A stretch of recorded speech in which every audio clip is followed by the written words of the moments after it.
Hello children, class 8th. Today in this video we are going to start chapter number 5.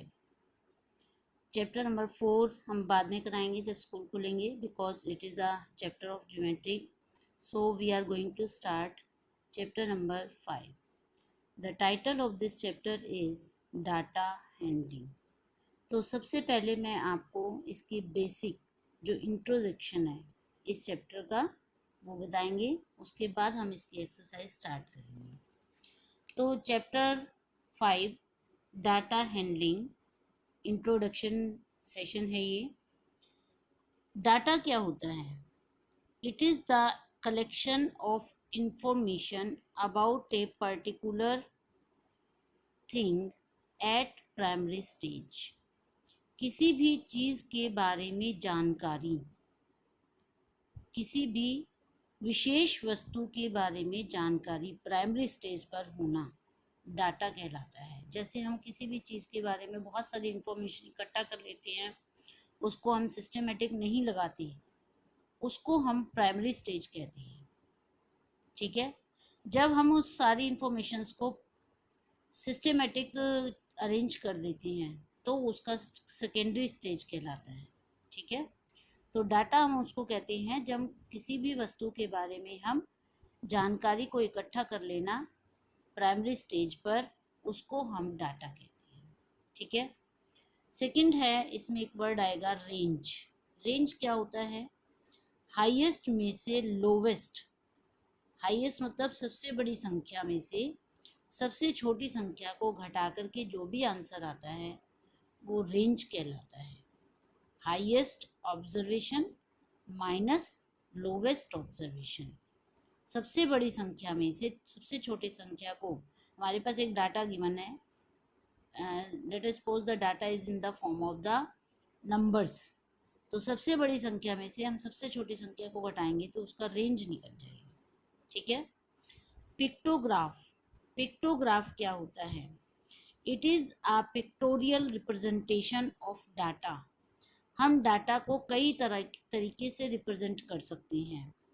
अगर हम उसको picture की form में represent कर रहे हैं तो उसको हम पिक्टोग्राफ कहते हैं। ठीक है, डाटा को हम ग्राफ में रेक्टेंगल की शेप में भी रिप्रेजेंट करते हैं जिसको हम बार ग्राफ कहते हैं।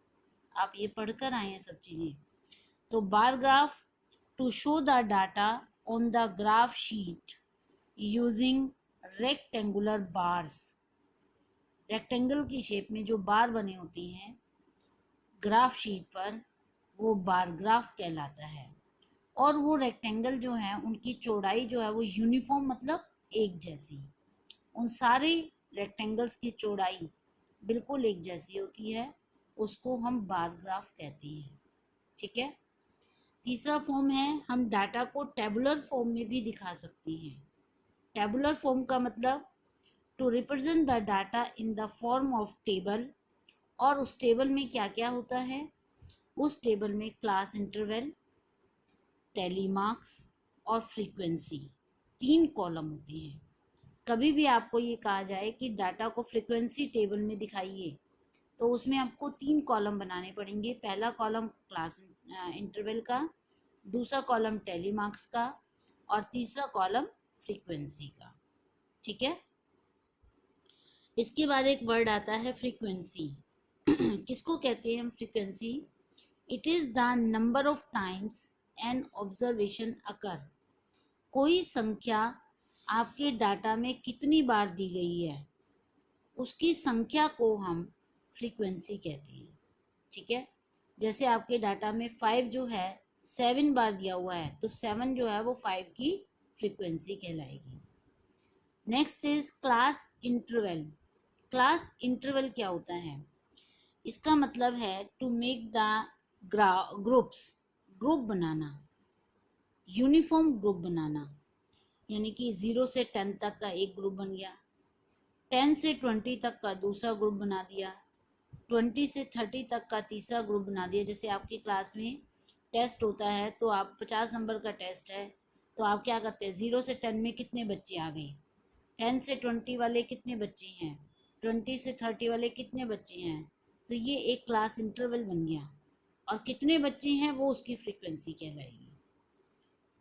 Lower limit, it is the in the interval 10 to 20, lower limit is 10।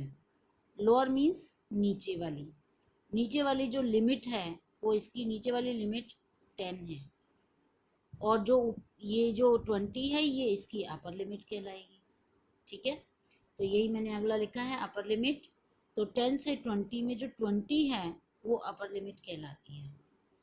Class size क्या होता है, अपर लिमिट में से जब हम लोअर लिमिट को घटाते हैं तो क्लास का साइज निकल आता है।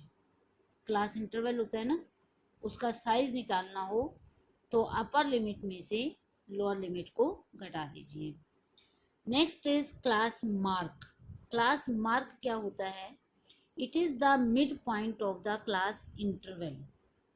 क्लास इंटरवल का बिल्कुल बीच वाला पॉइंट क्लास मार्क कहलाता है।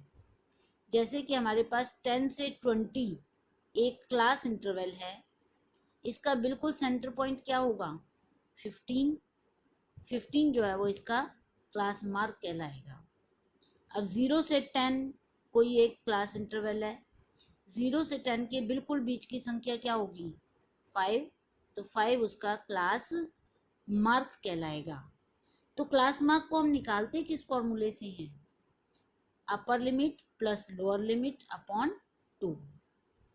अगर 10 से 20 तक का बिल्कुल बीच का पॉइंट निकालना है तो 10 और 20 को जोड़ दीजिए, अपॉन 2 कर दीजिए। 10 is the lower limit and 20 is the upper limit. 10 plus 20 30, 30 upon 2 क्या होता है 15, तो 15 इसका मिड पॉइंट हो जाएगा, यानी कि क्लास मार्क हो जाएगा। तो यही क्लास मार्क निकालने का फॉर्मूला है। ठीक है, इसके बाद आता है, अब हम डाटा को, पहले तो हम डाटा को पिक्टोग्राफ में शो कर सकते हैं, बार ग्राफ में शो कर सकते हैं, टेबुलर फॉर्म में शो कर सकते हैं। अब हम डाटा को हिस्टोग्राम में भी शो कर सकते हैं। अब ये हिस्टोग्राम क्या होता है, when there is no gap between the two consecutive rectangular bars, जब दो रेक्टेंगल के बीच में कोई गैप नहीं होता, यानी कि सारे रेक्टेंगल एक दूसरे से अटैच्ड होते हैं, तो उसको हम हिस्टोग्राम कहते हैं। जैसे कि ये दो नीचे बने हुए हैं, दोनों में रेक्टेंगल बने हुए हैं, दोनों में रेक्टेंगल बने हुए हैं, रेक्टेंगुलर बार बोलते हैं इनको हम। इसमें जो रेक्टेंगुलर फर्स्ट वाले में जो रेक्टेंगुलर बार बनी है, इनके बीच में गैप है ना, तो इसको हम बार ग्राफ कहते हैं। लेकिन अगर रेक्टेंगल्स के बीच में गैप नहीं है तो उसको हम क्या कहते हैं, हिस्टोग्राम। तो आपने ये दोनों डायग्राम बनाने हैं with the help of pencil and scale. आगे समझ में, ये इसका बेसिक था। अब हम इसका एक्सरसाइज 5.1 स्टार्ट करेंगे। एक्सरसाइज 5.1 में पहला जो क्वेश्चन है, फर्स्ट क्वेश्चन में ये कहा गया है, for which of these would you use a histogram to show the data. ये 4 नीचे सिचुएशन दी हुई हैं, इसमें आप डाटा को हिस्टोग्राम किस किस में शो कर सकते हैं, डाटा को हिस्टोग्राम के फॉर्म में किस किस में शो हो सकता है। तो बेटा हिस्टोग्राम सिर्फ तभी बन सकता है जब आप क्लास इंटरवल बना सकते हैं, क्लास इंटरवल सेम साइज की बना सकते हैं, तभी आपका हिस्टोग्राम बन सकता है, अदरवाइज बारग्राफ ही बनेगा। तो पहला है इसका situation, the number of letters for different areas in A postman bags. एक पोस्टमैन के बैग में बहुत सारे लेटर रखे हैं, वो डिफरेंट एरियाज के हैं, अलग अलग एरिया के हैं। ठीक है, अब एरिया का साइज तो बराबर नहीं होता, जब एरिया का साइज बराबर नहीं होगा तो हम इसको क्लास इंटरवल भी बराबर नहीं ले सकते, और जब क्लास इंटरवल बराबर नहीं होगा तो हिस्टोग्राम नहीं बन सकता। ठीक है, तो आप लिखेंगे no it represent the bar graph, इसमें बार ग्राफ बनेगा, हिस्टोग्राम नहीं बनेगा। सेकंड है आपके पास situation, the height of competitors in an athletic meet. एक एथलेटिक मीट हो रही है, उसमें कॉम्पिटिटर्स की हाइट बताई हुई है, बहुत सारे कॉम्पिटिटर्स हैं, सबकी हाइट लिखवाई गई है। तो क्या आप इसको हिस्टोग्राम की शेप में शो कर सकते हैं, हिस्टोग्राम में शो कर सकते हैं? यस, क्योंकि हम उनके ग्रुप्स बना लेंगे कि जैसे 150 से लेकर के 155 तक की हाइट वाले कितने लोग हैं, 155 टू 160 वाले कितने लोग हैं। तो आपका एक क्लास इंटरवल इक्वल साइज के बनते जाएंगे, तो वहाँ पर हम हिस्टोग्राम ड्रॉ कर सकते हैं। तो आप लिखेंगे yes, histogram can be made because data represent in class interval। Data को हम क्लास इंटरवल में रिप्रेजेंट कर सकते हैं। तीसरा है the number of cassettes produced by 5 companies. 5 company है और वो कैसेट बनाती हैं, ठीक है। क्या हम उसका हिस्टोग्राम शो कर सकते हैं? No, no, it can be represented as bar graph। इसका नेक्स्ट है the number of passengers boarding train 7 AM to 7 PM। सुबह 7 से शाम 7 बजे तक कितने पैसेंजर गाड़ी पर, ट्रेन पर चलते हैं, उतरते हैं। तो उनके लिए हमारे पास लिस्ट होती है, उस लिस्ट से हम उसको यूनिफॉर्म क्लास इंटरवल में चेंज कर सकते हैं।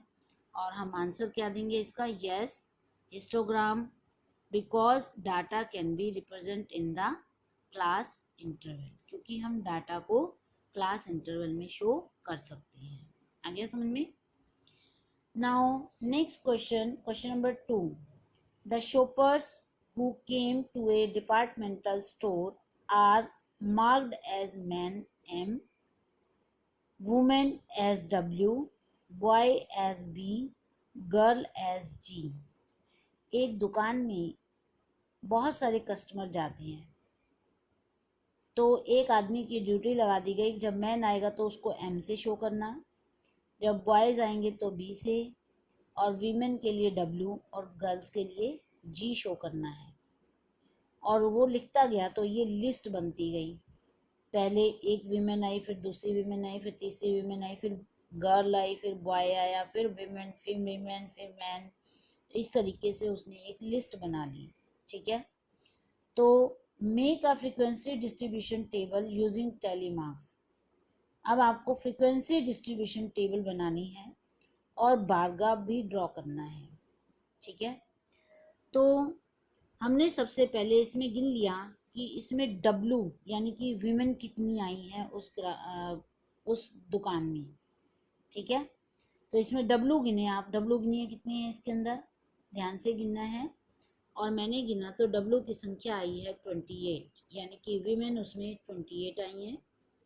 मैन की संख्या M जो है इसके अंदर 15 है, बॉयज़ B जो हैं वो उसमें 5 हैं, और गर्ल्स जो हैं वो उसमें 12 हैं, ठीक है। तो ये तो हो गए हमारे शॉपर, और ये हो गए नंबर ऑफ शॉपर, ये इनकी संख्या है। टोटल 60 कस्टमर आए हैं एक दिन में दुकान के अंदर। अब हमें इसका टेलीमार्क्स, क्योंकि उसने क्वेश्चन में कहा है कि टेलीमार्क्स टेबल बनाइए, तो मैंने कहा था टेबुलर फॉर्म में जब चेंज करते हैं तो 3 कॉलम बनते हैं। पहला कॉलम इंटरवल का, दूसरा कॉलम टेलीमार्क्स का, तीसरा कॉलम फ्रीक्वेंसी का। तो नंबर ऑफ शॉपर्स ये फ्रीक्वेंसी है, और कौन कौन आया है ये इसका क्लास इंटरवल है। तो हमें दिखाना नहीं है क्लास इंटरवल, हमें तो इसका आइटम बताने हैं कौन कौन से थे। 28 के टेलीमार्क्स लगाने हैं बीच में। 28 के टेलीमार्क्स, ये टेलीमार्क्स आपको 7th क्लास में सिखा दिए गए थे, लेकिन मैं फिर से बता रही हूँ। 5 के सेट बनते हैं, कैसे? 1 2 3 4, 4 डंडे लगा के, पांचवा जो है तिरछी लाइन लगानी है, जो फर्स्ट लाइन का टॉप और लास्ट लाइन का बॉटम टच करती हैं आपस में। तो ये 5 का एक सेट बन गया। इसी तरह से 5 का दूसरा सेट बना दिया, ये 5 का तीसरा, ये 5 का चौथा, और 5 का पांचवा। 25 हो गए, 5 10 15 20 25, और टोटल है 28, तो 3 डंडे और लगा दिए, ये 28 हो गए। अब हमें दूसरे में लाना है 15 है, तो कितने सेट बनाओगे 5 5 के?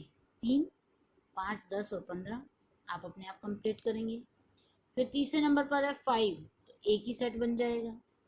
चौथे नंबर पर है 12, 12 के लिए 5 और 5, दो तो सेट बन जाएंगे और दो डंडे लगा दोगे, हो गया 12। इस तरीके से आप टैली मार्क्स टेबल तैयार कर सकते हैं, इसको कंप्लीट कर सकते हैं। अब हमें इसका ग्राफ बनाना है ग्राफ शीट पर। ये ध्यान रखिएगा, ग्राफ शीट पर बनेगा। ये हमने पेंसिल से एक्स एक्सिस ले ली, ये वाई एक्सिस ले ली, और हमने इसमें टिक कर दिया 5, 10, 15, 20, 25, 30। कहाँ तक लेना है? क्योंकि हमारी मैक्सिमम संख्या 28 है, तो 30 ही आएगा लास्ट में जाके, और मिनिमम हमारी 5 है, तो हमने 5 5 का गैप ले लिया।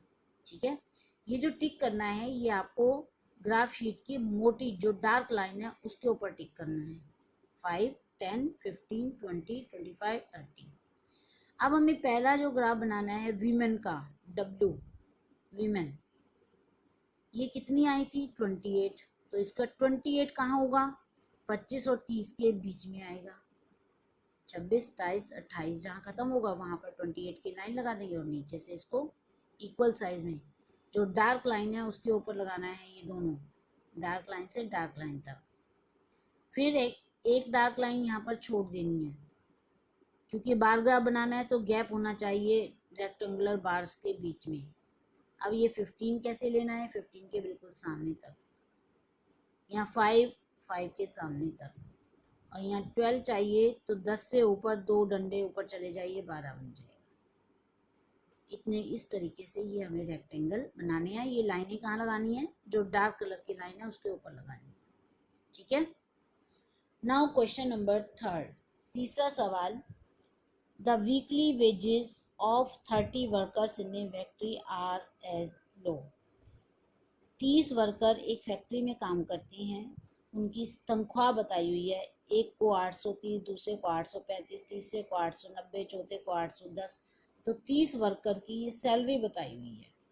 ठीक है, वो कह रहे हैं ड्रॉ ए यहाँ पर using telemarks make a frequency table. एक तो फ्रीक्वेंसी टेबल बनाइए, और कैसे लेना है? 800 से 810 वाले कितने लोग हैं, 810 से 820 वाले कितने हैं, 820 से 830 वाले कितने हैं। तो बेटा ध्यान से देखिए, 800 से 810 इसमें गिनिए, 810 इसके अंदर नहीं आएगा, 800 तो आएगा लेकिन 810 नहीं आएगा, यानी कि 800 से लेकर के 809 तक के लोग गिनने हैं, और मैंने गिने हैं उनको 3।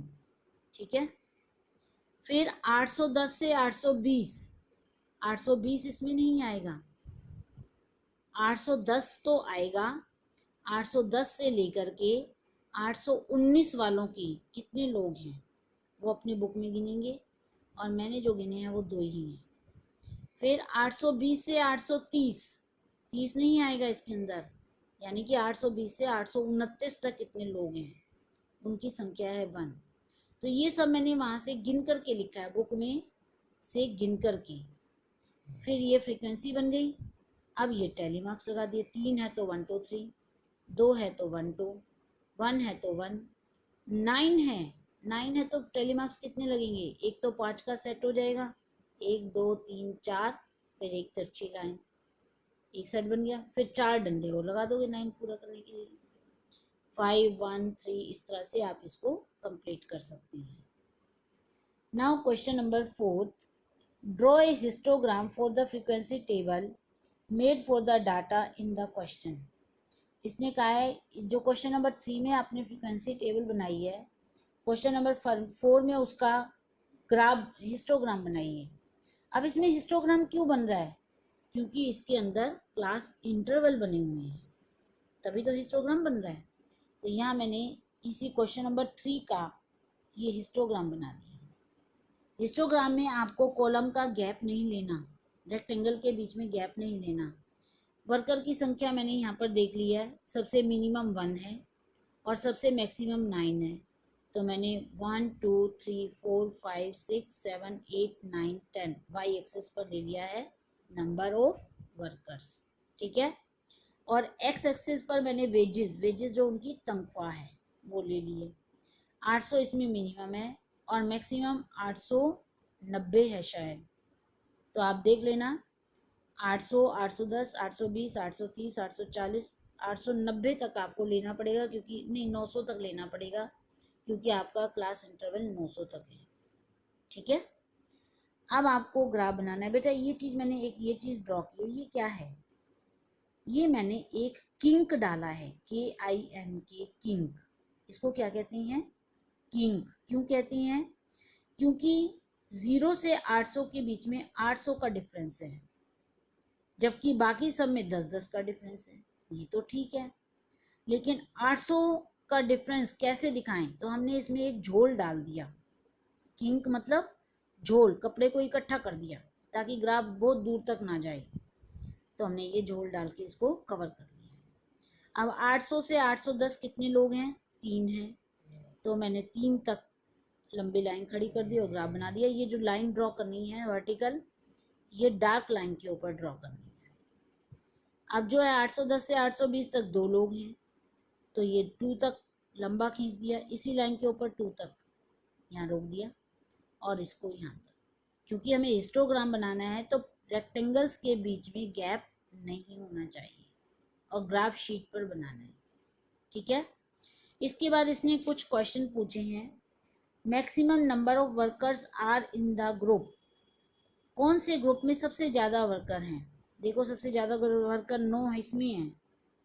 ये कौन सा ग्रुप है? 830 से 840, तो 830 से 840 ले लिया। सेकंड में पूछा है कि कितने वर्कर हैं जो 850 और उससे ज़्यादा कमाते हैं।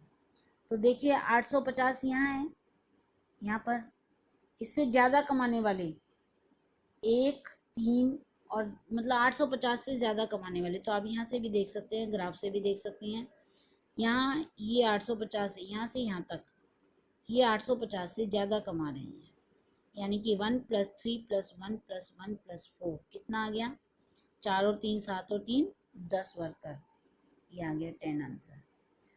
थर्ड पार्ट में उसने पूछा है कि कितने वर्कर हैं जो 850 से कम कमाते हैं, तो 850 से कम वाले ले लो, ये 850 है, इससे कम वाले 3 और 2 5 और 1 6 और 9 15 और 5 20 वर्कर है जो 810 से कम कमाते हैं।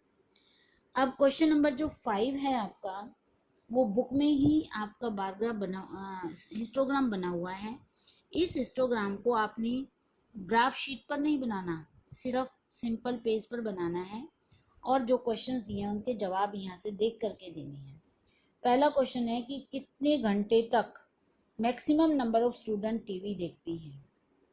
ये हैं आवर्स, टाइम है, यहाँ पर नंबर ऑफ स्टूडेंट हैं, मैक्सिमम स्टूडेंट हैं यहाँ पर 32 स्टूडेंट कितने घंटे तक टीवी देखते हैं?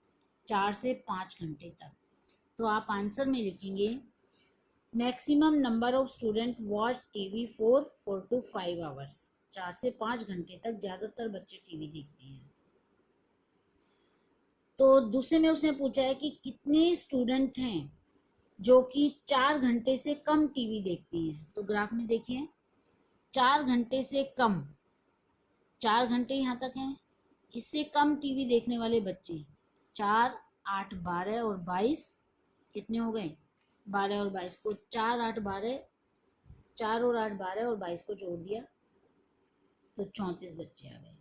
ठीक है, थर्ड पार्ट में उसने पूछा है कि कितने स्टूडेंट हैं जो 5 घंटे से ज़्यादा टाइम टीवी पर स्पेंड करते हैं। 5 घंटे से ज़्यादा, ये 5 घंटे हैं, 5 घंटे से ज़्यादा यानी कि 5 से 6, 6 से 7 कितने बच्चे हैं? 8 और 6 14 बच्चे ऐसे हैं जो 5 घंटे से ज़्यादा टाइम टीवी पर स्पेंड करते हैं। तो इस एक्सरसाइज को आप ध्यान से पढ़िए, वीडियो ध्यान से देखिए, तभी आपको एक्सरसाइज समझ में आएगी। You have to complete this exercise in your homework register.